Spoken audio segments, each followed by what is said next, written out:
there is a lot of water in our atmosphere.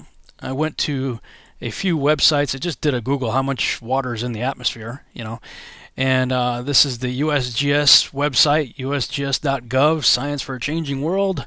The USGS Water Science School talks about there is always water in the atmosphere. Clouds are, of course, the most visible manifestation of atmospheric water, but even clean air contains water in particles that are too small to be seen. One estimate of the volume of water in the atmosphere at any one time is about 3,100 cubic miles, or 12,900 cubic kilometers. And it goes on to say that if all the water that's in the atmosphere were to rain down at once, it would cover the globe to a depth of about 1 inch. And this is confirmed on a number of websites, but I'll just show you one more just for the sake of argument here. This is the Y Files, the science behind the news. They have an article, How Much Water is in the Atmosphere. It says, at any moment, the atmosphere contains an astounding 37.5 million billion gallons of water in the invisible vapor phase. This is enough water to cover the entire Earth, land and ocean, with 1 inch of rain. And, of course, goes on to talk about that as well. So, yeah, there's a lot of water in the atmosphere. I think we all kind of just know that, but I don't think we've ever really thought about what that means.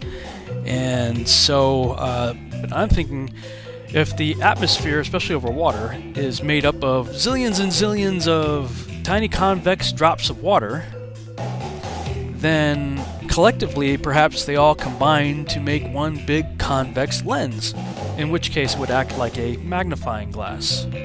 Okay, so with that in mind, let's look up some websites dealing with the refraction of light. You might see a graphic, something like this, showing light bending downward.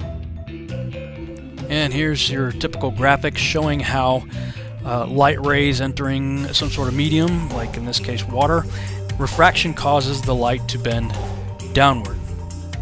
Now we've all seen pictures of, a pencil or something in a glass of water, and how not only does refraction bend the image downward, it also magnifies it.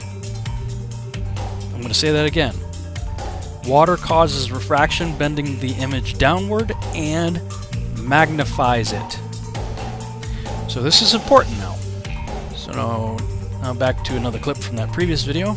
The science is the same of that of a lens. Here's a simple example. So if you're looking at Chicago here, now you can just see the top of the Sears Tower, and if our simulated temperature inversion moves into place, hopefully now you can see pretty much all of Chicago, see all the lower buildings, including what's at ground level.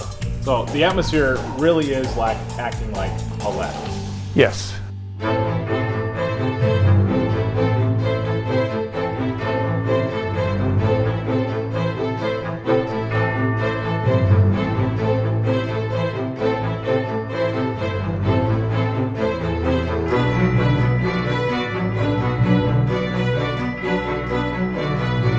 The science is the same of that of a lens. Here's a simple example.